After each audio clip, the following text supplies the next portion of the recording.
This is James from More Comics. Thank you for watching this video. Recently, I had an opportunity to go to a flea market and I found some comic books and like to share what I got. Before we get started, please do like, share, subscribe if you like my content. I'd appreciate it if you leave a comment, if you hit the like button, if you subscribe so you can see any videos as I post them.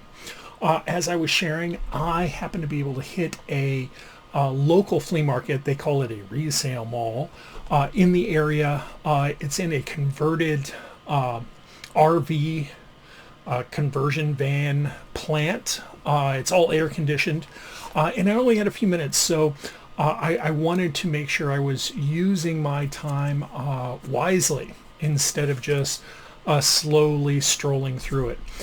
It used to be at this particular flea market, they had a vendor who focused on comic books and other collectibles, and you could spend hours there because he had a dozen or more long boxes. They were reasonably organized, but that particular vendor has long since gone, and so now it's just kind of a quick loop around the floor of a very large warehouse style building, looking for a stray short box here or there. As I was doing that, I had a couple things in mind. First, and this is, I was looking for any books related to my SMART goal for this year. So I'm looking for Fantastic Four, Silver Surfer, New 52 Catwoman, Batgirl, or Detective Comics.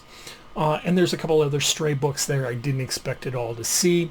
And then, you know, honestly, I just wanted to hunt for comic books. So anything else that was on my CLZ app want list, if it was in decent condition, I was going for it. So that was the first thing. Second thing, because I was at a flea market and I've seen that, and maybe you've seen the same thing, prices can range from pretty, really dirt cheap quarter books, 50-cent books, to things that are kind of ridiculously priced.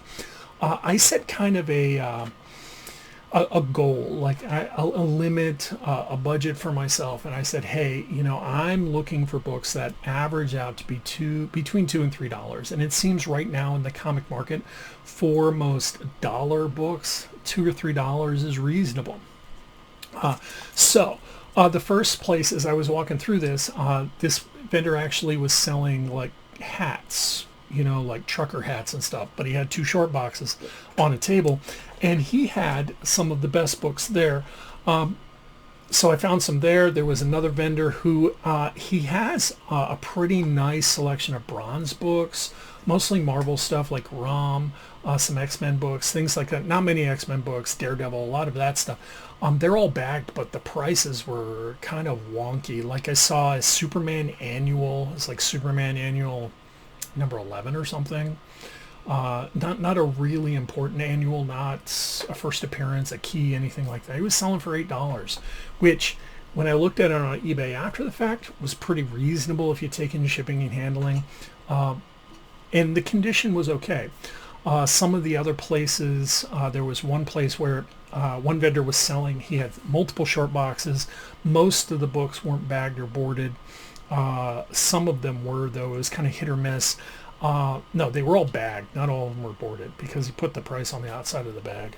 But the prices were wonky things like $3.59 or $5.59, which I didn't quite get. I think he's trying to play like some sort of psychological game. Anyway, let's go through my books. The first two books, honestly, were on my want list. I got New 52 Detective Comics, annual number 2. For me, annuals count as a part of the run, so we got annual number 2 and annual number 3. Okay, the rest of them, however, were not. These were both $2, and I'll tell you how much I spent at the end. I found an Aquaman. This is volume 3, issue number 1. I was actually doing some research on this because the art, check that out. This cover is crazy. Like, for one, the trade dress doesn't fit any other Aquaman trade dress like before or after. This was volume 3, issue number 1. It was only a 5-issue volume. And if you look at kind of Aquaman publication history, there are these large gaps. This came out in the 90s, even though Aquaman is a character that's been around for 75 years. Okay, so this was volume 3. Volume 2 also was only a 4-issue run. This is by Dave DeVries, who apparently, because I was looking into it, he was big in the Australian indie scene back in the late 80s, early 90s. And he might be like a graphic designer art professor now. So I thought that was pretty cool. This is a book, if I see it in decent condition, I always pick it up. I don't know why.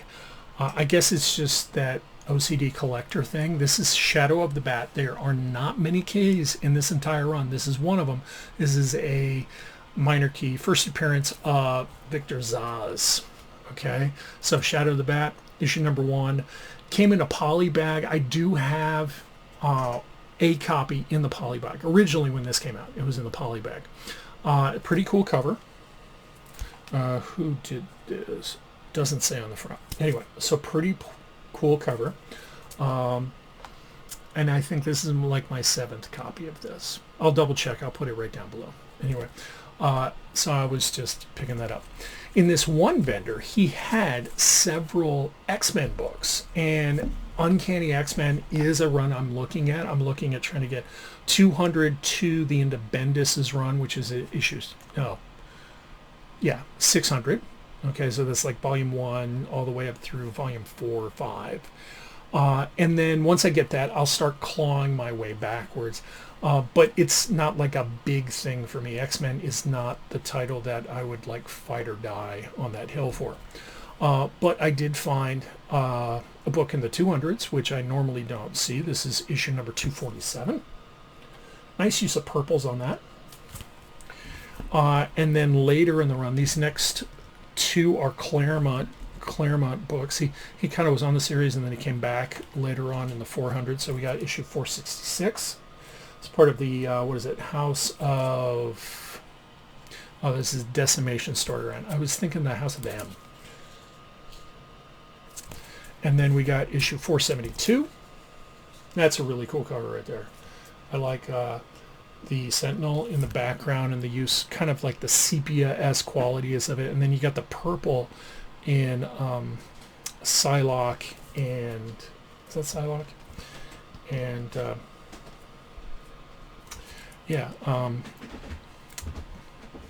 Lunch Money Comics would know who this is. This is his character right here. I'll remember it. I'll put it right down there. It's funny. And then we have, this is an Uncanny X-Men. It's part of Bendis's run. This is issue number 5. Okay. So I have most of issue 2 through, or volume 2 through whatever this is. There's like a handful of copies, a handful of issues, and early in Bendis's Uncanny run. And then I have a handful of copies, issues between 2 and 400, or 2 and 300. I have almost everything from 300 till the end of the run. And then I was just walking past, and this person had a couple comic books, nothing I wanted, but they had this, and they said half off. Originally it was $1, and I was able to take the sticker off, which I was pretty jazzed about, and half off is 50 cents. So we got Fantastic Four. Look at that. It's magazine size. It reprints several comics, several newer comics, one from the Ryan North run, one from, I'll put them all right down here. I haven't read it yet. It has some interviews. It looks behind the scenes for the new Fantastic Four movie that just came out today. So I thought that was pretty cool. So how much was all of this?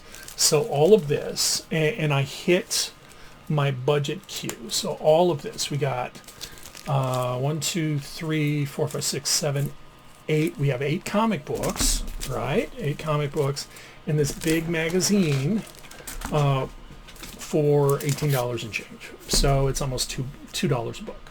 So I hit my goal. If you liked the video or you have a question, tell me what you think about the comics. Leave a comment, please. Hit the like button, hit the subscribe button. I appreciate you listening to me prattle on about comic books. And please don't forget to read more comics.